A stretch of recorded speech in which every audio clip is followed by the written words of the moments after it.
What, in your opinion, are some of the most important traits or behaviors of excellent sales leaders? It's great. The list is long. Uh, Well, I wouldn't say the list is long. I would kind of bucket into a few different things.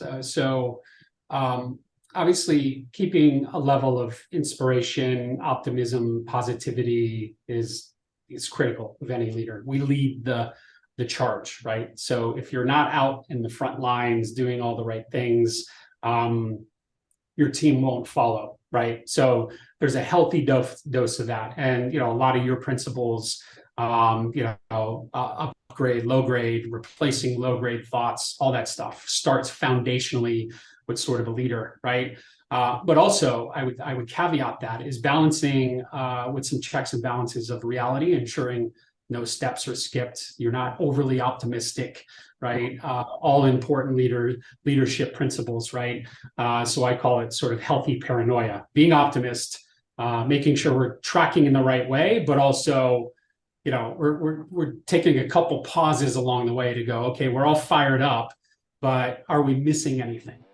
Most of us never learned how to train our brains, which is why most of us needlessly settle, struggle, and worse, suffer. My name is Chris Doris, and I want to make brain training mainstream. This is my series, Tough Talks, Conversations on Mental Toughness. I'm interviewing badasses from all walks of life on what mental toughness means to them and their unique approaches to strengthening their minds.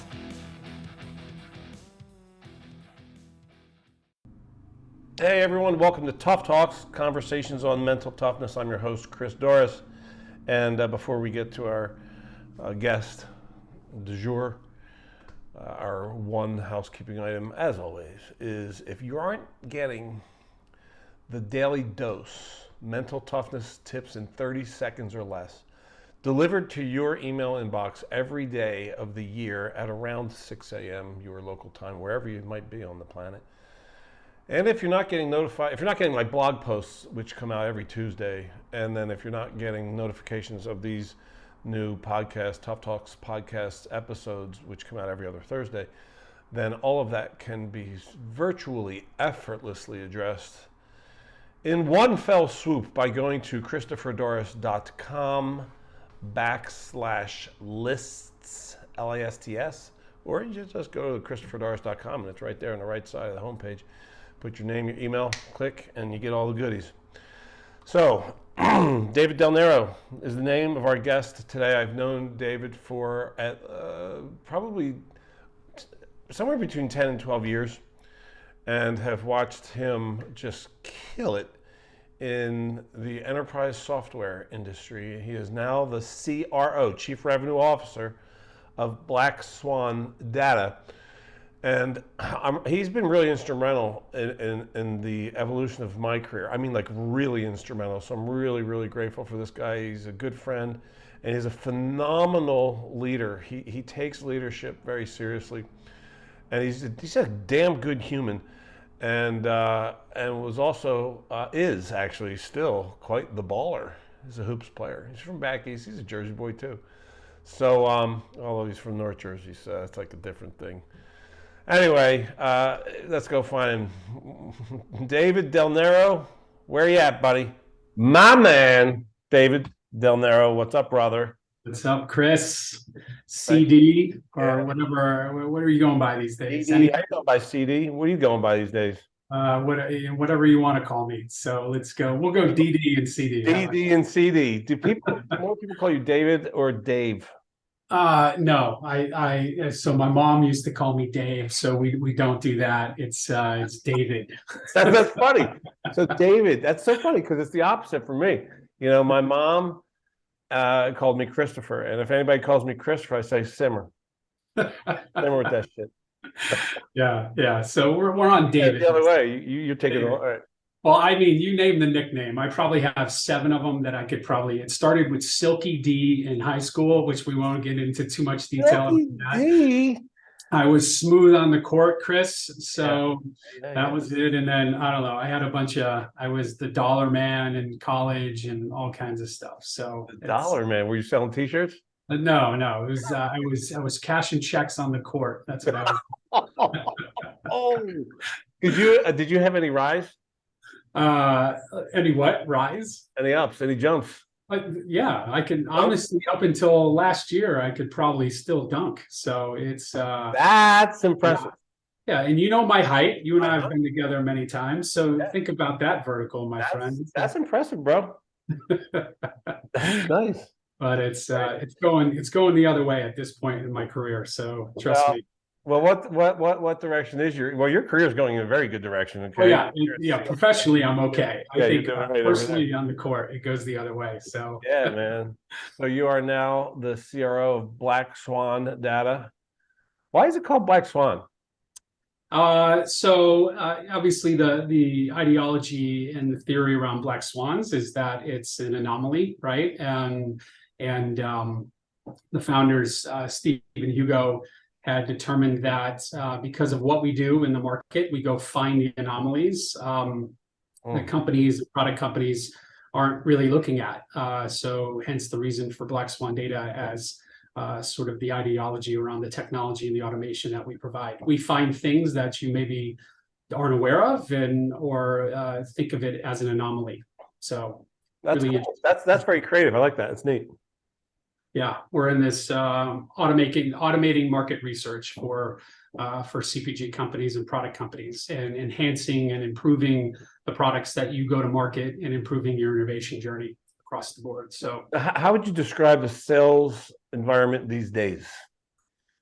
uh, yeah, so hyper competitive, very challenging, obviously because of the economic pressures that we're all going through right now and Hmm. across the globe, not only here.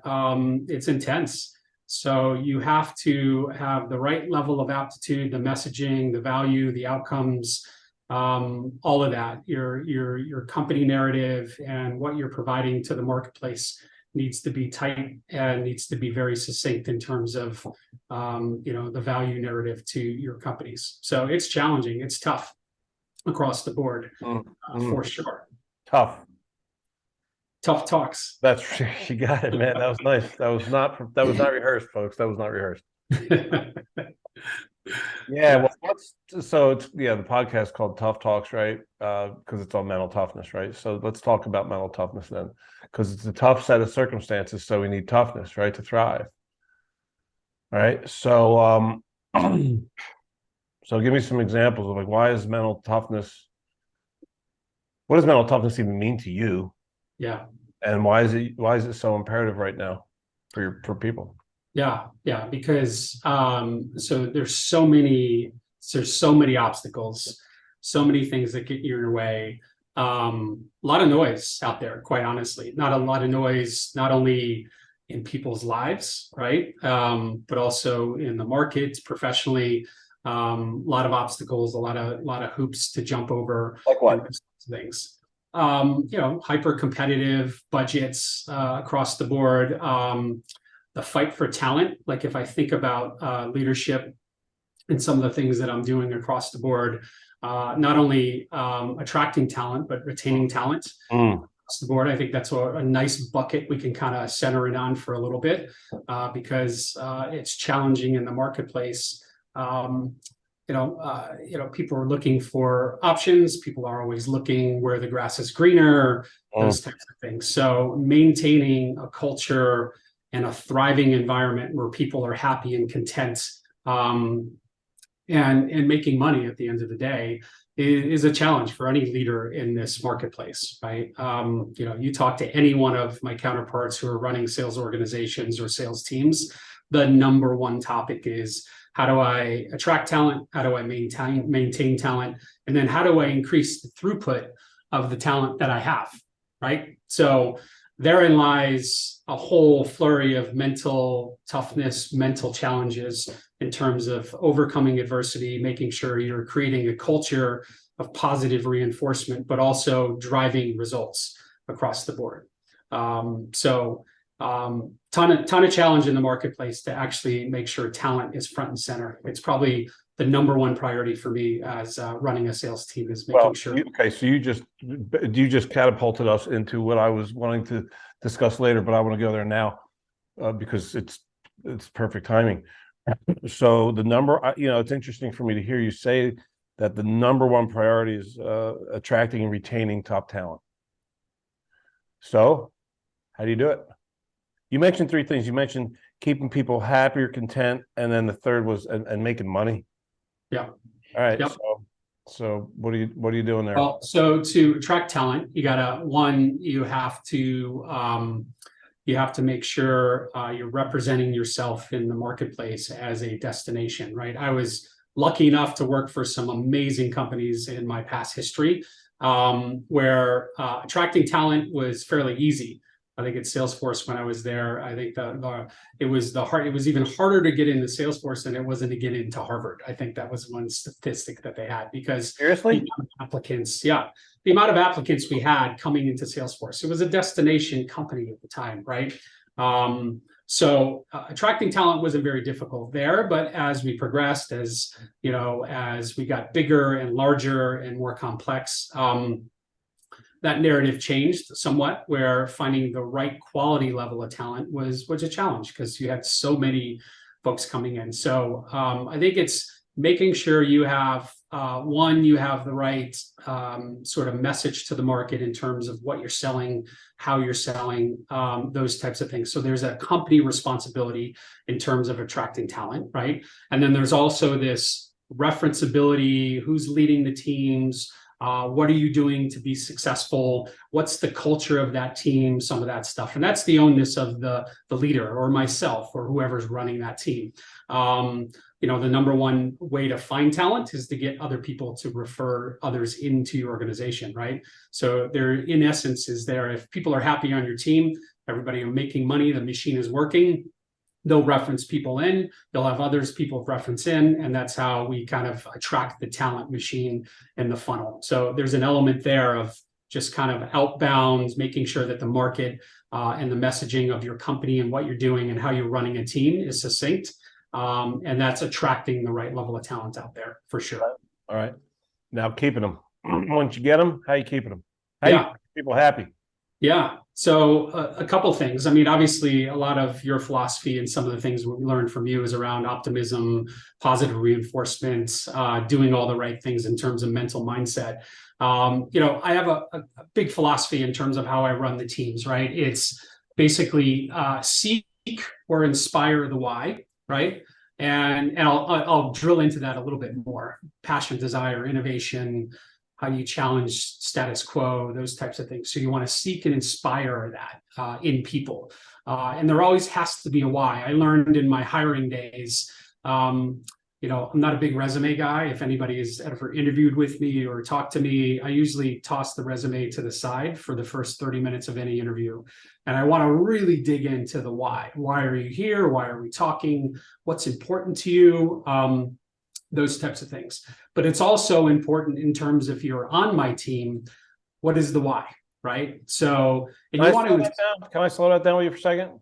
Yeah, sure. I do that all the time. I'm sorry to interrupt you, but I know that there's some real value in there, and I don't want to cruise over that.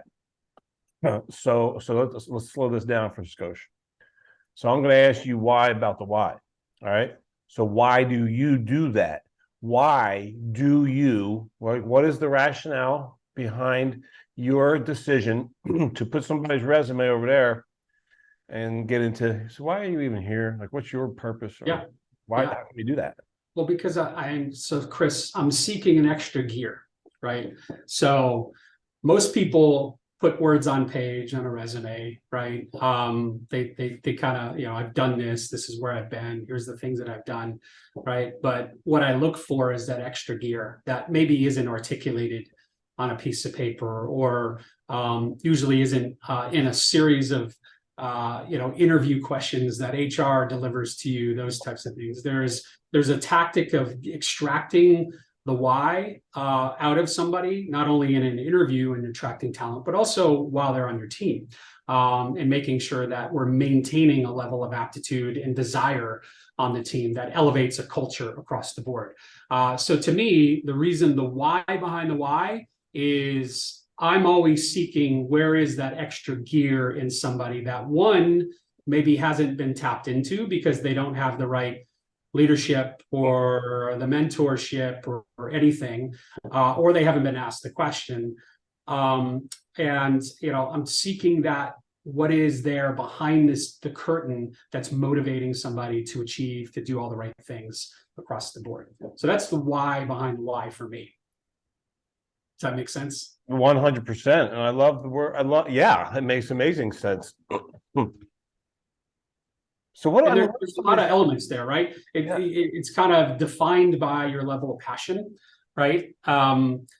You played sports, I play sports. I hate to use sports analogies all the time, but it's what I don't. do in life. If I look at all my career teammates across the board, I could pick out of the 10 folks that were on a court at any given time. I could tell you there's the why. There's certain levels of why in each of one of those teammates, right? And there was always these reasons why people were on the team. And then some of them that just didn't have a desire or passion or for what we were doing was always on the bench. They didn't average points per game. They didn't do any of that stuff because they weren't part of sort of the why they were there. So I look at that from a team perspective, and we have lone wolves on teams, is what we call it in culture and sales culture, right? And being able to expose that and understand that is critical to running and managing a team and motivating the why and inspiring that to see that through. So those are critical elements. So when you're interviewing someone, how would you articulate the question? How do you begin the extraction? It's just kind of reading in between the lines. It's understanding why we're even talking, Chris, right? So how the number one question is how did we get to this conversation? Tell me the steps it took to get here. And I want to understand, were there some obstacles? Did you try a different way? Did you come in through the recruiter? Whatever it may be, because what I love is creativity, and will then invoke the passion and desire for us to talk. So ultimately, if you're talking to me in an interview cycle, depending on what organization, it's usually 4 or 5 steps before you got to me. So I want to understand, how do we even come to this conversation, and tell me the reasons why this is important to you. Okay, so is it likely that at this 4th step in the interview process that they'd been asked the question about why prior, or do you think that you're the first one dropping that? No, I'm sure there might have been. If you're part of my interview cycle, that's usually where I weave that in. But usually the answer I'm looking for is not to do with hey, this company is awesome. It's great technology. We really like what you're doing in the marketplace. Or I heard I can make a ton of money here. Anytime I hear money on interviews, I exit quickly, right? Because money and earnings is an outcome to the steps to achieve, right? So really what I'm looking for is the passion, desire, why you're leaving your current position, why even this is a relevant position for you. Is there an uptick? Is this something that you're just looking for change?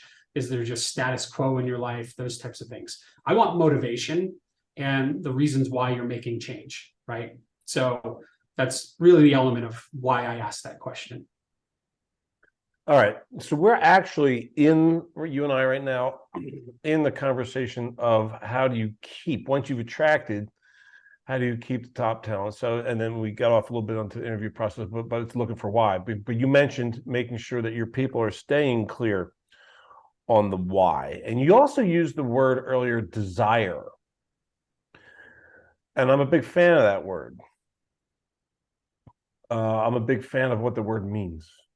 Yeah, I'm a big fan of how powerful desire is as a source of drive, as a perpetual, inexhaustible source of motivation, determination, grit, perseverance, enthusiasm, confidence, competence, and all that good shit. So talk to me about that. What are some practices that you have in place to keep your people clear on their why, understanding why that's important and what their why is, and all that? Yeah. So desire to me is defined as constantly evolving, changing for the better, but also challenging yourself, challenging status quo. I don't, you can look at my steps in my career and where I've been, and actually the current role I'm in now is completely different from anything that I've done in the prior 15 years of my career. I did it because I had a desire to evolve and a desire to change and take on new challenges and new opportunities, right? So where I look for that in current team members is like, what's your desire to change a market, to change the way a customer perceives things, those types of things. So that's an inherent trait that I look for in talent, but then also exposing that and maintaining that across the team, and then sharing that in terms of best practices, those types of things, to really, really go change sort of a market and a category and sort of the technology landscape.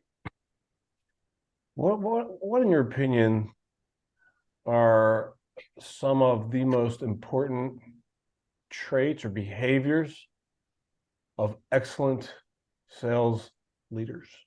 It's great. The list is long. Uh, Well, I wouldn't say a list is long. I would kind of bucket into a few different things. Obviously, keeping a level of inspiration, optimism, positivity is critical of any leader. We lead the charge, right? So if you're not out in the front lines doing all the right things, your team won't follow, right? So there's a healthy dose of that. And, a lot of your principles, upgrade, low grade, replacing low grade thoughts, all that stuff starts foundationally with sort of a leader, right? But also I would caveat that is balancing with some checks and balances of reality, ensuring no steps are skipped. You're not overly optimistic, right? All important leadership principles, right?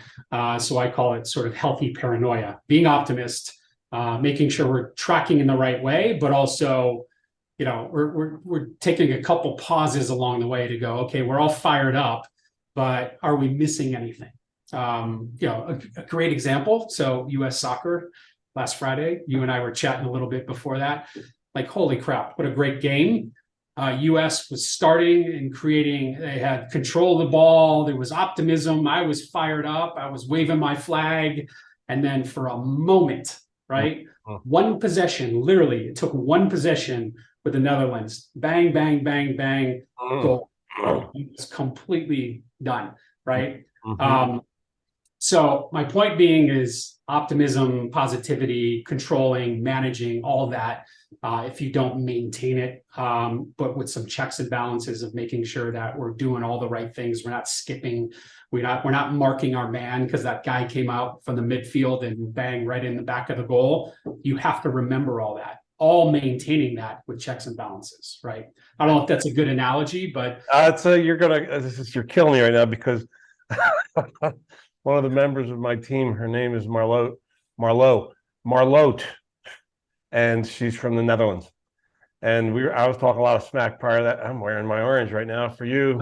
She edits this, and I know she chooses which is the segment, to preview. And I have a feeling that this segment she's going to pick. Have fun. So, no, that's a great analogy. Yeah. I want to go back. You said you've got some cool phrases: healthy paranoia, and then even prior to that, you're saying something about. I don't remember what you said, but I'll tell you what you reminded me of. Is funky article that I read recently on what people are calling toxic positivity. And I just shredded that in a piece of my own writing, because I think that's about the dumbest thing I've heard in a long time, because those two things cannot coexist. That's right. If it's legit positivity, how could that ever be toxic? It's a joke. It's a stupid. So really what I think, what's useful to talk about is phoniness. Yeah. Okay. There's a phrase that I learned from Steve Chandler, one of my former coaches and one of the greatest coaches on the planet Earth. The pessimist complains about the wind. The optimist is sure it'll go away. And the realist is like, what's the matter with you people? Sets their sails and hauls ass across the sea. So there's three characters in that story, right? and two of them are really weak, including the optimist, because it's like fake optimism. Oh, I'm sure this problem will pass. Right. So I actually think the optimist in that story of the three is the weakest of them. The pessimist at least has the balls to complain about, to articulate their truth that this sucks. But the realist, which we could define as the person who's cool with what's real, who can work with all of reality, Right. just says, what's the matter with you people? We can create from this. So healthy paranoia. Let's open that up a little bit. What do you mean? So it's a bit of what you just laid out, right? It's a bit of each of those, making sure that, because as leader, you need to keep a healthy dose of optimism, especially in this market. You have to keep positivity high. You have to keep motivation very high, but not to sacrifice reality. That fact. And when I say healthy paranoia, I mean, don't be paranoid in the fact that like, oh shit, things are going to fall off the cliff and we have the negative consequences and all this stuff. It's like, no.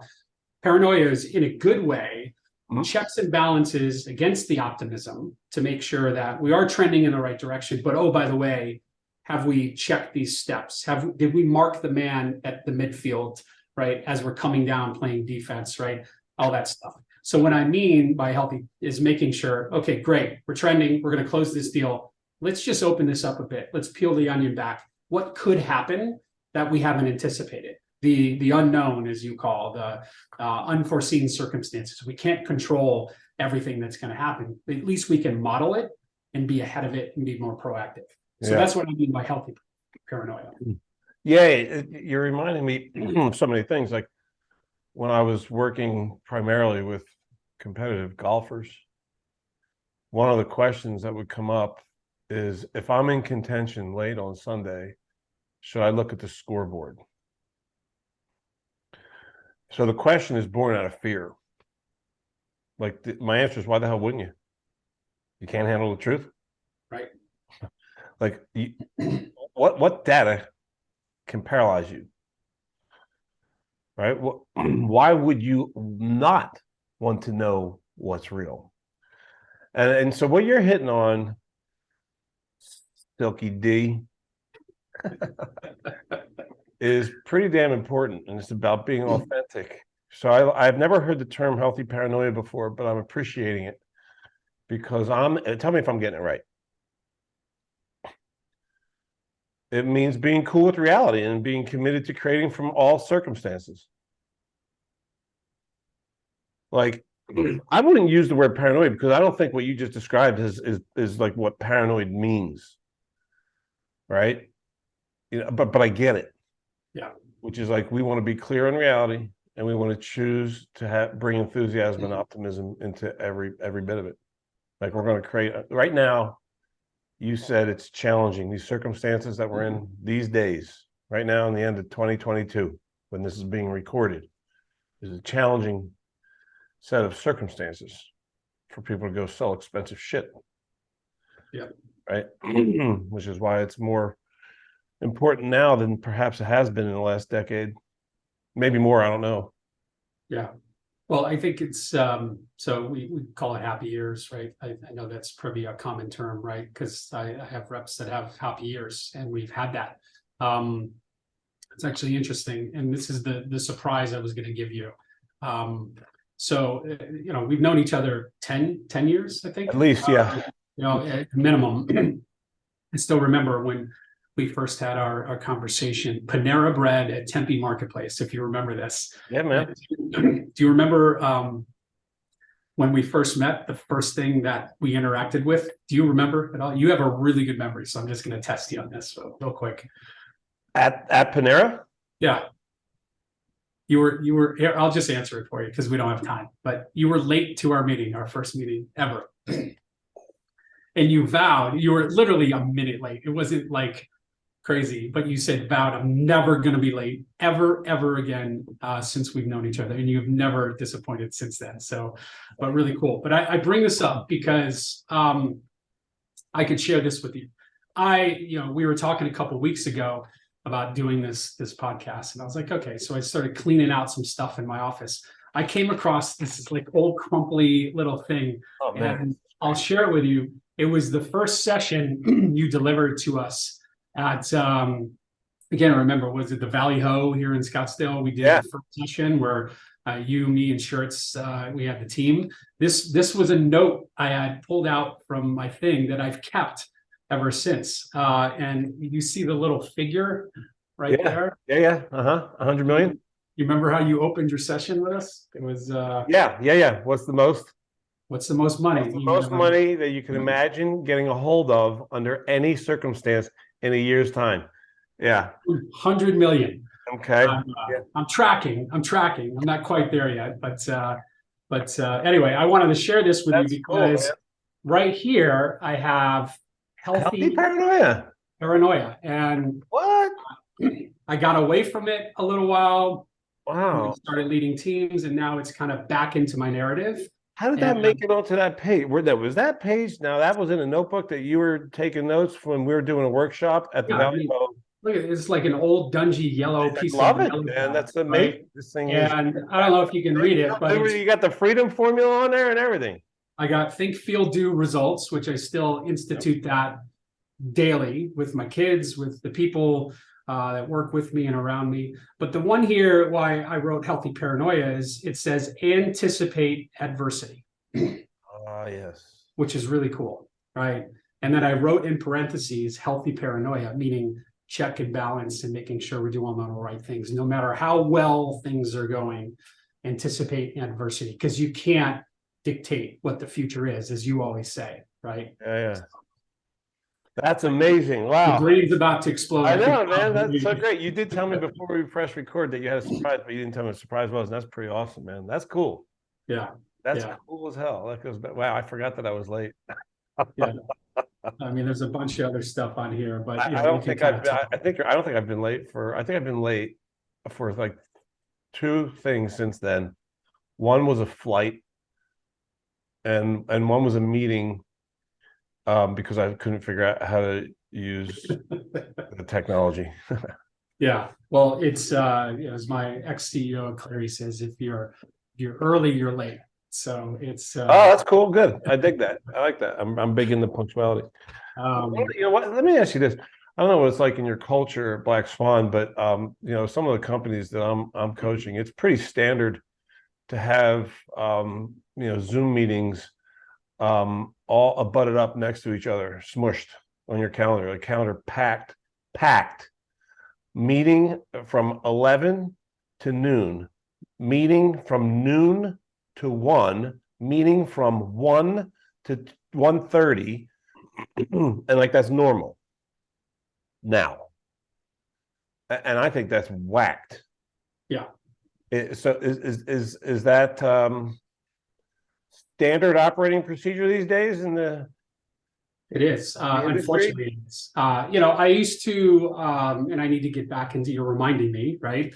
I need to get back into practice. My schedule, because we're a UK-based company, I'm based on the West Coast. I'm up at 4 a.m. on meetings at 4:30 a.m. and they go until 5 in the afternoon. So I'm literally working 12-hour workdays this time until we get things in motion. I'm only a couple months in. But there is because we're a Zoom culture, a lot of companies go through this, right?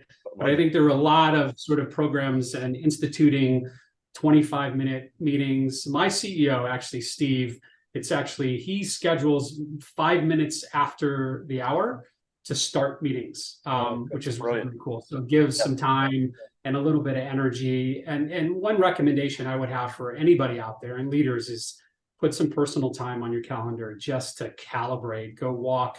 One of my reps who, when I joined, was talking about the level of just pressure, those types of things. And I told her, I said, you need to block either an hour and a half or 45 minutes in the morning and the afternoon to just go take a walk. And she actually took that, and it's actually improved tremendously. So, there's a lot of things in that with benefits, psychological benefits by doing some of that stuff. That's sure. a huge point. Let's make sure that people took that, because if you're listening to this or watching this, and you are in any industry where where it's customary, if you have meetings smushed up, two things that I just heard you say, Silky, is that is definitely what I'm referring to you as the rest of my life. It's now public out there, which is even crazier. So Silky, it's so good, man. I wish I knew that 10 years ago, man. One is creating buffers however you can in your schedule between, even if it's just 5 minutes. So that's brilliant of your CEO. That's great leadership modeling right there. And also, something that a recent guest on the podcast, Joe Perone, who I call a time wizard, mentioned, is to schedule the most important things for yourself. Like what you just said, even like a walk. Yeah. Scheduling it. Yeah. It won't happen. So, and a lot of times it doesn't happen when you do schedule it. No. Actually, it's like scheduling it and being firm, saying no to anything that tries to get in there. Correct. Yeah. I mean, I'm literally going on a walk right after this podcast. That's like to stick to it, because it's easy to deviate from that because, it's most important.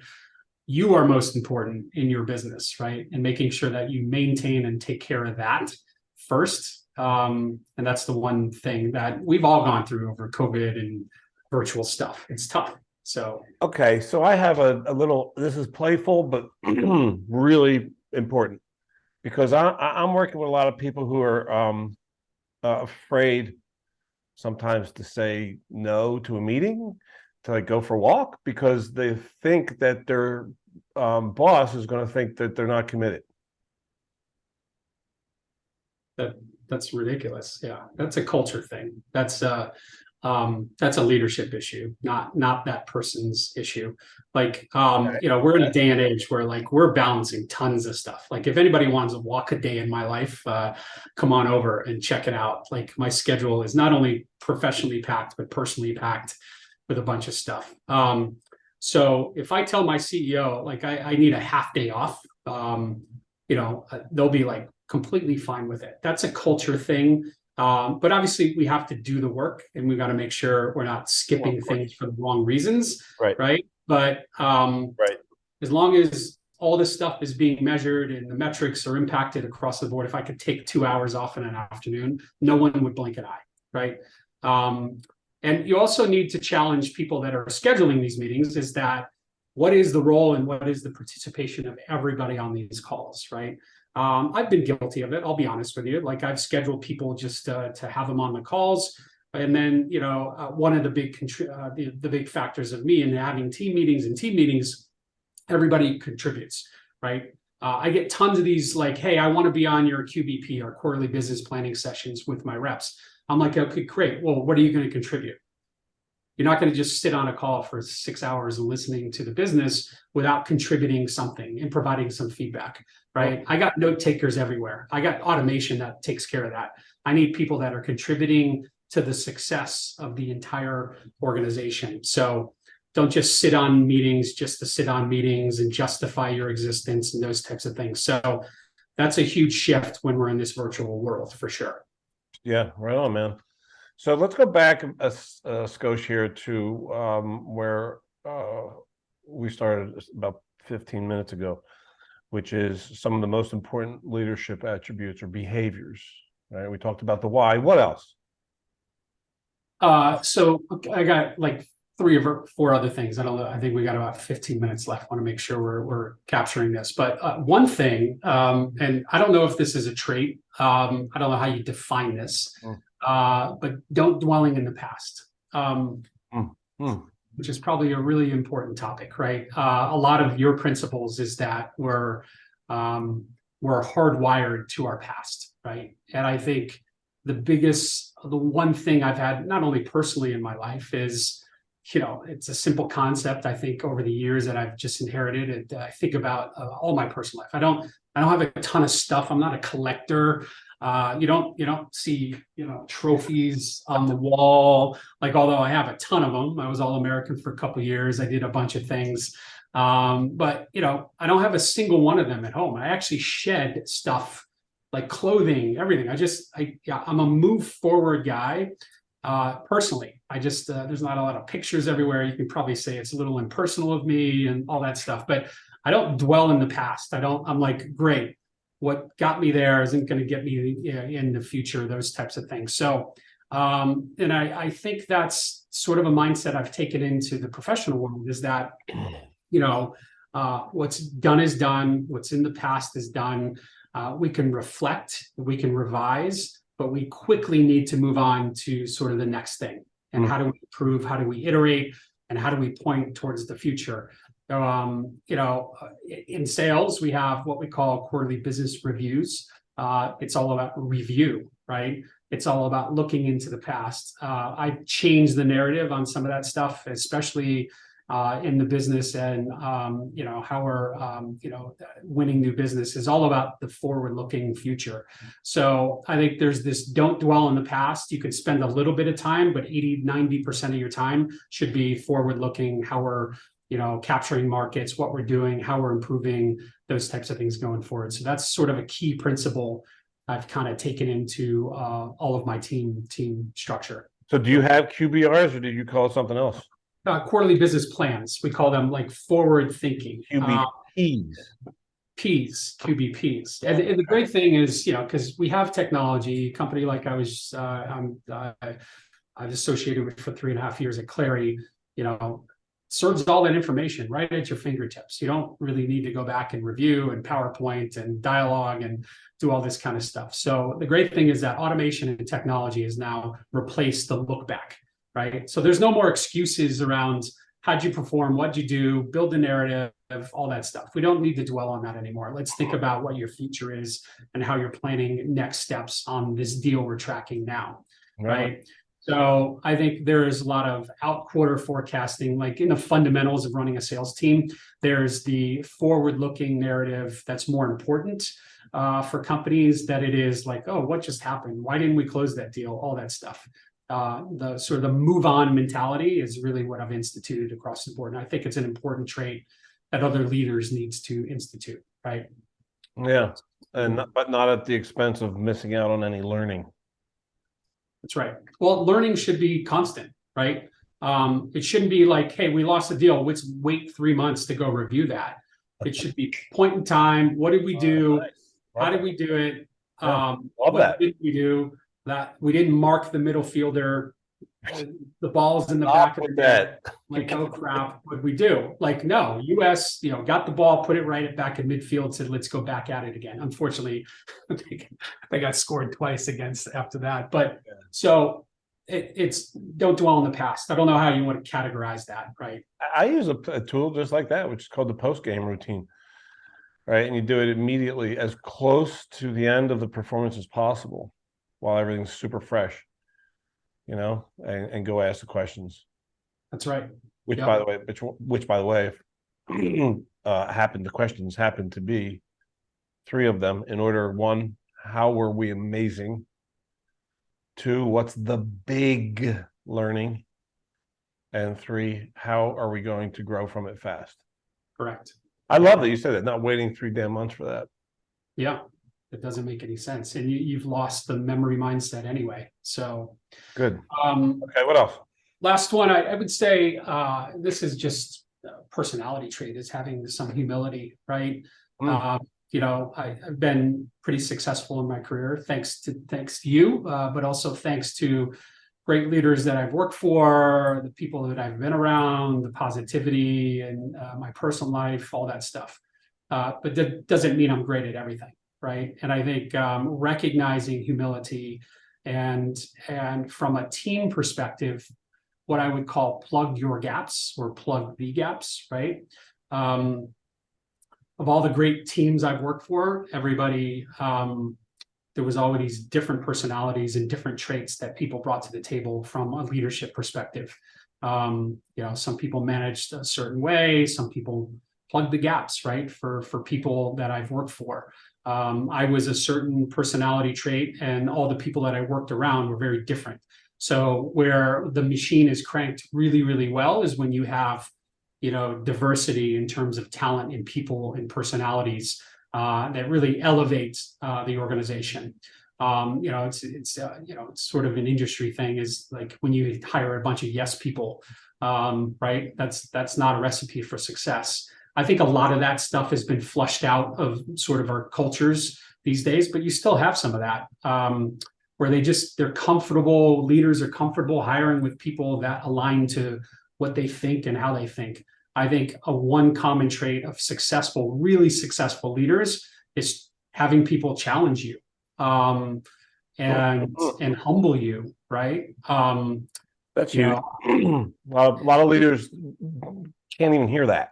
They don't want to hear that, right? Because then it's the imposter syndrome and all that stuff. Like, hey, I was hired to do this, but like this person's going to outshine me if I put them in the light. No, that it should be the other way. My working principle is that I hire people that potentially I could work for eventually, and I want to work for, right?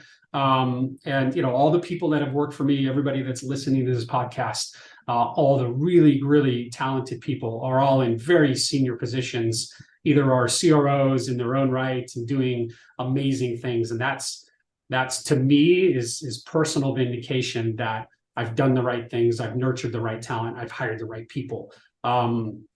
So that's one awesome thing, I think, from a leadership perspective. Humility, plug your gaps, diversify, hire people that elevate you, and not just tell you what you want to hear. Roger that, brother. Great stuff, man. There's some real gold in there. I pledge to my Tough Talks tribe that every episode will possess at least one gift, a takeaway, a thing that you can integrate into your life, into your leadership, into the way you choose to live personally or professionally. And you've brought several gifts today, my man, including that sheet of paper. It's a gift. I'm just gonna write a little something. So I put a little bit of, there it is. There you go. That's it. Right? Unlimited, baby. Unlimited. I will never forget that. I will never ever forget that, Chris Doris. Well, just so we'll put a bow on this with that, which is that's from the question that I start many workshops. I still do it. Which is what's the most money that you can imagine getting a hold of under any circumstance in a year's time? And then people write down their numbers. Yours was 100 million. And then I say, can you double it? And they always go, of course. And I say, well, you shouldn't, because the question was, what's the most? And there's only one appropriate response. And the answer is all of it. But because of our conditioning, we don't think of that. So, I want to say thanks to you, bro. I'll never stop saying thank you. I'm not even talking about coming on the podcast. I'm talking about more than that, man. Thank you for coming on the podcast. But thank you for being such an incredibly massive instrument an enzyme in the evolution of my career. Seriously, man. I'll take being an enzyme today. I'm all about that. That's good stuff. You sped up my program big time, man, by introducing me, introducing me to some big wigs, and now you yourself are the big hitter. Big boss with the hot sauce, the geeter with the heater, Silky D. Yeah, I can't afford you anymore. That's the problem, man. I need some family discounts. Well, that's our next subject. I can't afford it. Never true. No. Here's one thing. My one recommendation to finalize this is you need to measure impact, Chris. You have been a huge impact to me personally, and you don't even know it. We've known each other for 10 years, but you have no idea the things that have you done for me personally, and navigating this. And I thought about today, I was like, wow, Chris is expensive these days, because you're fucking amazing at what you do. But I was like, well, wait a minute. I'm going to turn this on its side. What is Chris's impact then across the board? And my recommendation, you need to put an ROI calculator on your website and go, I have generated how much incremental revenue for A, B, C, D, E, F, G company. Because you're into the CRO community and elevating all of us across the board.